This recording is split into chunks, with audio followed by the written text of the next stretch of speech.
Uh. Yeah. Uh. Yeah. Uh. Graça e paz, povo de Deus, sejam mais uma vez bem-vindos ao Instituto Teolosofando. É sempre um prazer para nós ter vocês aqui conosco nos nossos encontros semanais. Na aula de hoje, estudaremos alguns cuidados que devemos ter na hora de pregar, como aprendemos na nossa última aula, dialogando com o reverendo Hernande Dias Lopes. A pregação é a comunicação oral da verdade bíblica pelo Espírito Santo, por intermédio de uma personalidade humana, com a intenção de provocar uma reação positiva. Ou seja, pregar é comunicar, e comunicar uma verdade que é divina. Nesse sentido, o pregador, a pregadora, tem por principal objetivo ser entendido. Portanto, pregar é uma arte, e para que esta arte alcance o coração das pessoas, alguns cuidados devem ser tomados. E a nossa proposta aqui é apresentar estes cuidados a você. Vamos ver quais são? Tome aí o seu material de apoio, como eu sempre digo, caderno, caneta, bloco de anotação, a sua Bíblia. É sempre bem-vindos aqui, ou são sempre bem-vindos aqui no Instituto Teolosofando. Anote os nossos objetivos, pois eles são os nossos norteadores. E o nosso primeiro objetivo é apontar os cuidados necessários que devemos ter na hora de pregar a palavra de Deus. O segundo objetivo é compreender a importância do crescimento espiritual e intelectual contínuo do pregador, da pregadora, do mensageiro da palavra de Deus. E o terceiro objetivo é entender a necessidade de amar aqueles para quem pregamos. Estes são os nossos norteadores. E eu gostaria de apontar os cuidados necessários que devemos ter na hora de transmitir esta verdade bíblica, esta verdade que é divina. Nós temos uma mensagem, e para que esta mensagem possa alcançar com êxito, com excelência, o coração dos nossos ouvintes, alguns cuidados nós devemos tomar. A homilética é esta ciência que colabora para que nós possamos entender, compreender estes cuidados, ou quais são estes cuidados. A homilética é a ciência e a arte que nos auxilia desde a preparação da mensagem até a entrega da mensagem. Anote aí os cuidados que nós devemos ter, então, na hora de pregar a palavra de Deus. E o primeiro cuidado, anote, cuide do preparo espiritual e intelectual. Charles Haddon Spurgeon, sempre dialogamos com ele aqui no Instituto Teolosofando, disse que aquele que cessa de aprender também cessa de ensinar. Aquele que não semeia nos estudos não colhe no púlpito. Hernande Dias Lopes, no seu livro De Pastor a Pastor, e ele estabelece ali alguns princípios para ser um pastor segundo o coração de Deus, pela editora Agnus, disse que pregadores rasos e secos pregam sermões sem poder para ouvintes sonolentos. Portanto, o pregador, a pregadora que quer exercer a sua tarefa, a sua missão com excelência e entregar a sua mensagem, a mensagem de Deus, ao coração dos ouvintes e alcançá-los, deve ser alguém que se prepara espiritualmente e intelectualmente de forma contínua. Deve ser alguém que ame os estudos, que tenha anseio pelo conhecimento, que seja alguém aberto à aprendizagem, alguém que ame a palavra de Deus e o seu estudo, e alguém que ame os livros, que se debruce sobre ele e invista nesta área no seu ministério. Portanto, crescer, como diz Oséias, na graça e no conhecimento do nosso Senhor é algo fundamental para todo pregador, para toda pregadora que deseja alcançar o coração dos seus ouvintes e não apenas os seus ouvidos. Crescer espiritualmente e intelectualmente de forma contínua deve ser um cuidado que todo pregador, que toda pregadora deve ter para que o seu ministério possa ser um ministério excelente, possa alcançar a excelência. O segundo cuidado que eu destacaria a vocês aqui no Teolosofando: mantenha a unidade sermônica. O sermão, a pregação, deve ter apenas um assunto, uma matéria. A falta de unidade temática na pregação, eu mencionei isso na aula passada, leva o ouvinte a depreciar até a mais correta exposição da palavra de Deus.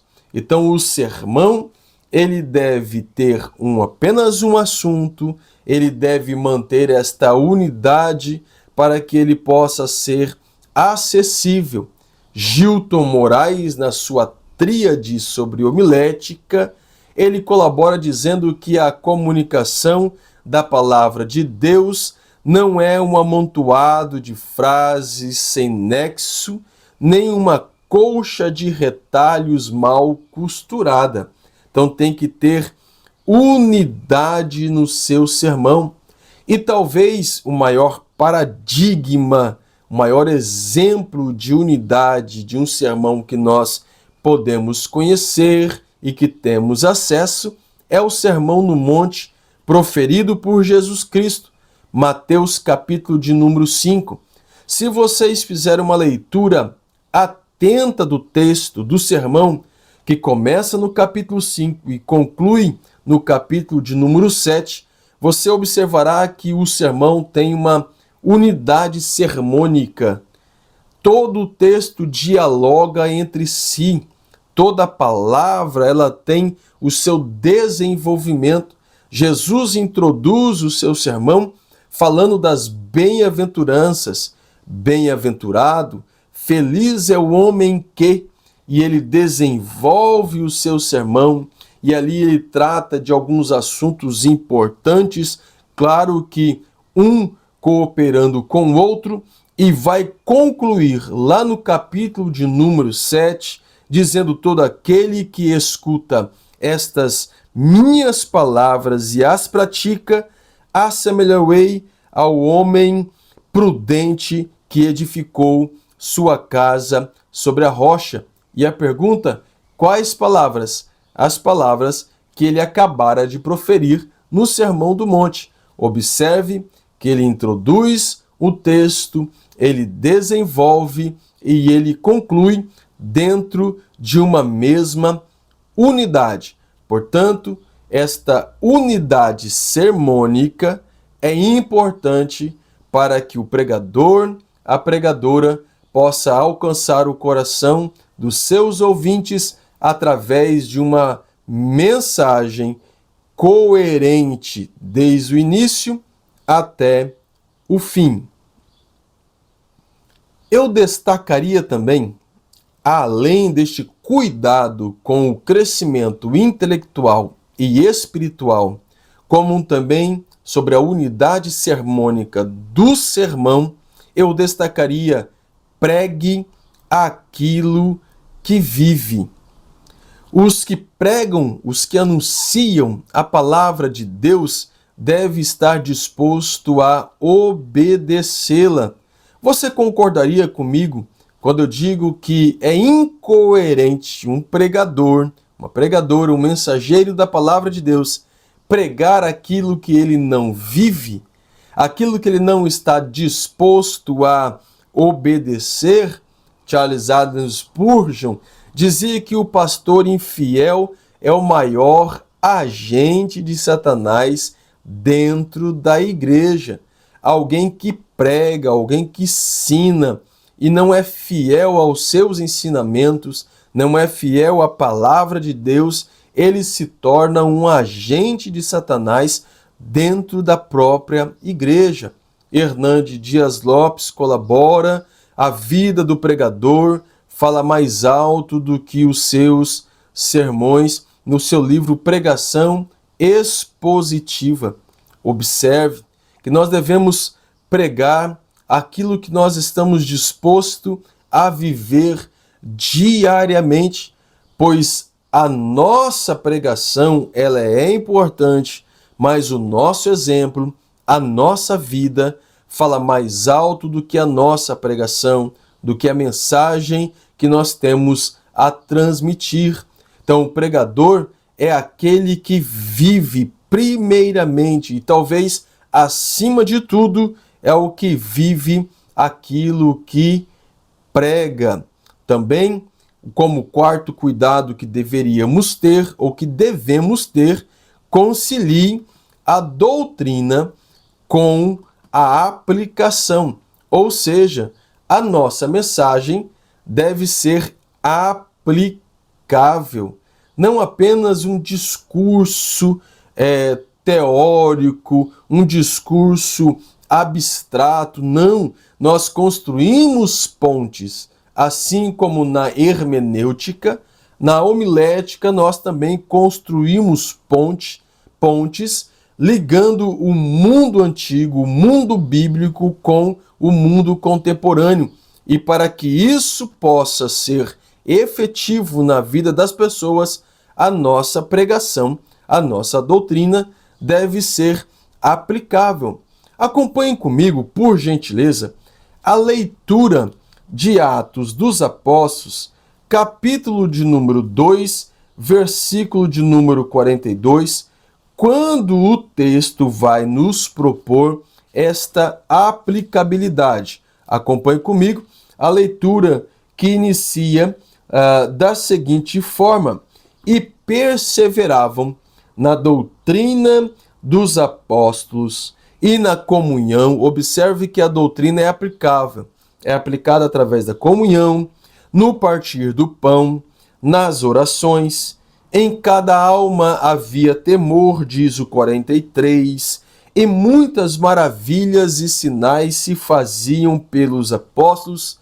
Todos os que criam estavam juntos e tinham tudo em comum, vendiam suas propriedades e fazendas e repartiam com todos, segundo cada um tinha necessidade. E perseverando unânimes todos os dias no templo e partindo o pão em casa, comiam juntos com alegria e singeleza de coração, louvando a Deus e caindo na graça de todo o povo. E todos os dias, acrescenta o texto, acrescentava o Senhor à igreja aqueles que haviam de se salvar. Pedro, ele discursa àqueles que não estavam entendendo nada do que estava acontecendo, e na sequência você vê a aplicação desta doutrina através da perseverança, através da comunhão, através da oração, através da generosidade, através do partir do pão, através da comunhão no templo.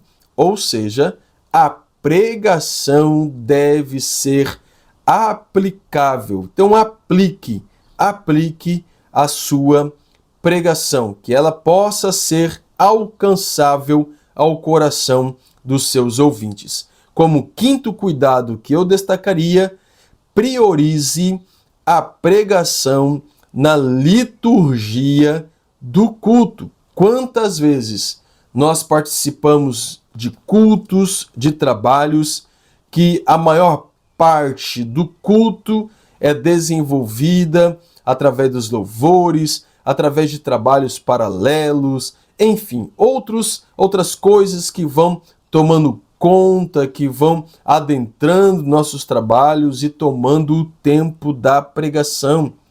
Priorize a pregação da palavra de Deus. A pregação deve ser a principal tarefa do pastor, a principal tarefa da igreja, e isso, consequentemente, deve também ser a principal tarefa do pastor.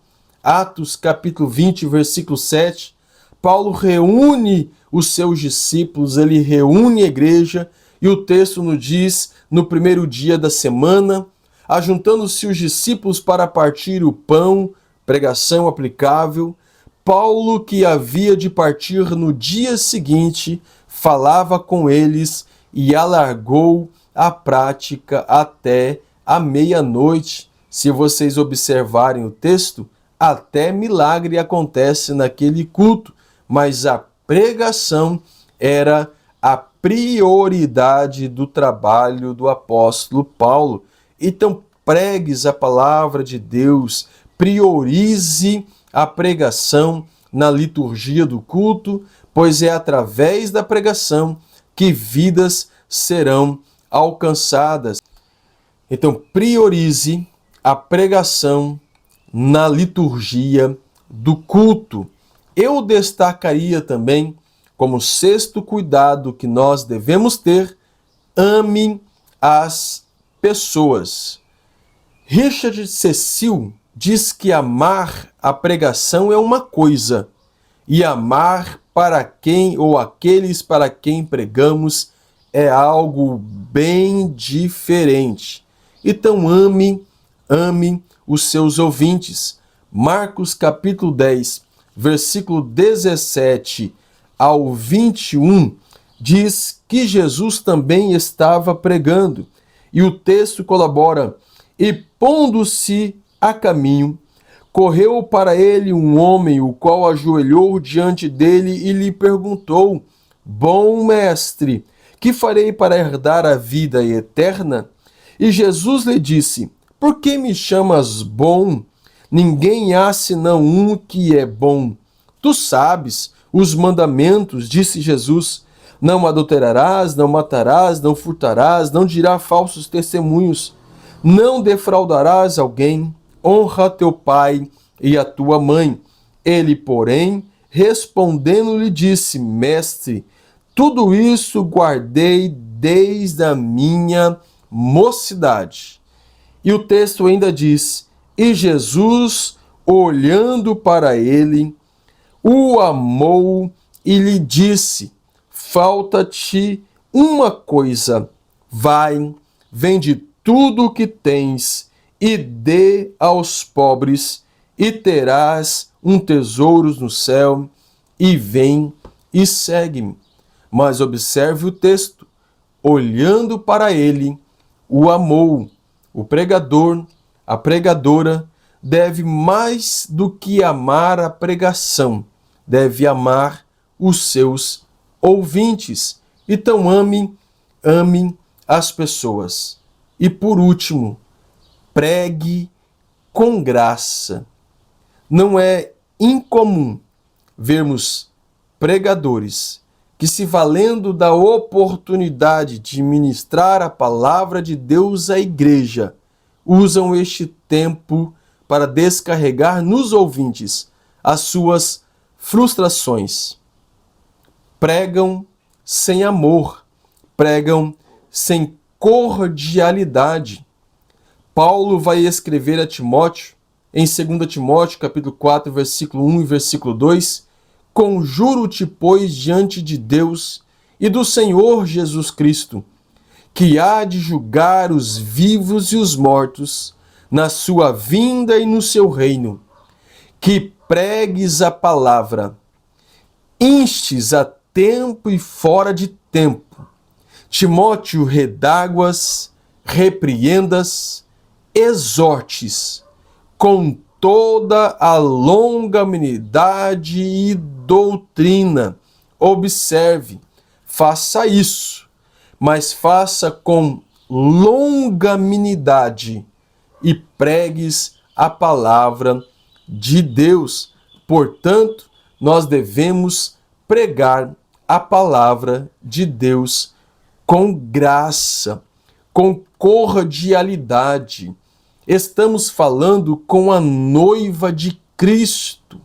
Gilton Moraes acrescenta: o homem destituído de cordialidade, melhor seria que fosse agente funerário e enterrasse os mortos, porque nunca terá sucesso quanto ao influenciar os vivos. O pregador, a pregadora, deve ser alguém que prega com cordialidade a palavra de Deus, com graça. Não use este tempo tão precioso para descarregar as suas frustrações. Púlpito não é lugar de desabafo.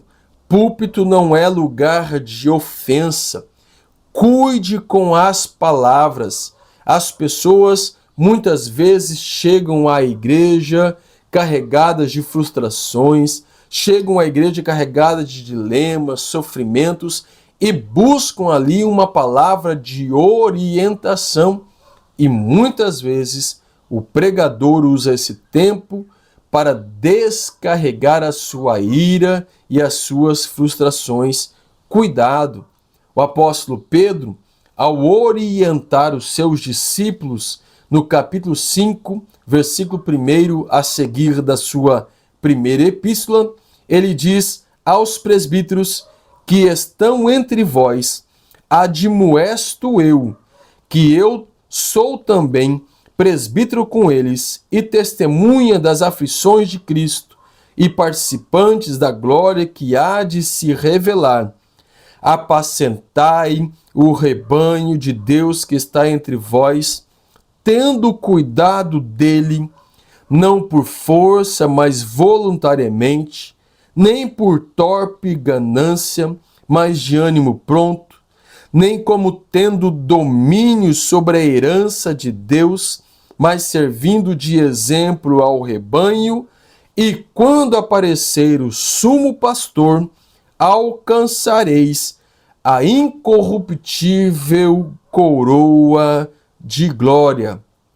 Ao apacentar, nós devemos fazê-lo, então, com o sentimento de não ter domínio sobre o rebanho, a herança que pertence a Deus. Então, pregues a palavra do Senhor com graça. Acima de tudo, ame os seus ouvintes.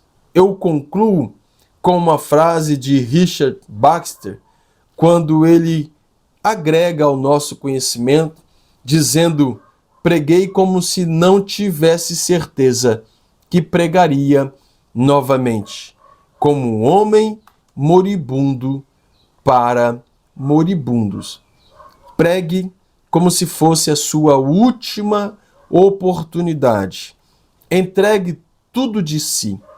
Se permita ser uma ferramenta nas mãos de Deus, apontada para o coração dos perdidos, como um mendigo que encontra pão, que encontra comida e oferta para outros que também estão à procura de alimento.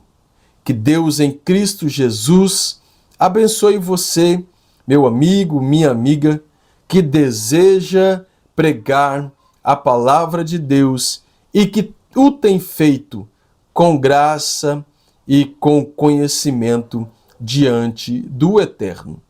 E se você encontra valor naquilo que ofertamos, naquilo que fazemos com muito carinho aqui, chegou a sua vez de contribuir para que esta mensagem alcance mais vidas. Se ainda não é inscrito no canal, aproveite e se inscreva. Deixe o seu like, o seu joinha, pois é muito importante para o Instituto, pois através disso o YouTube reconhece que é um trabalho relevante.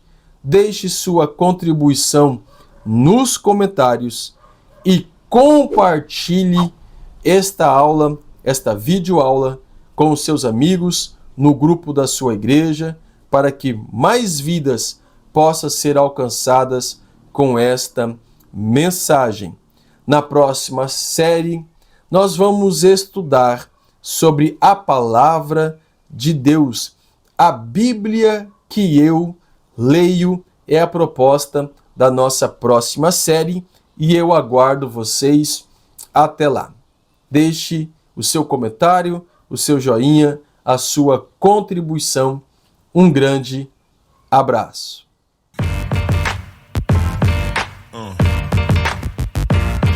Yeah.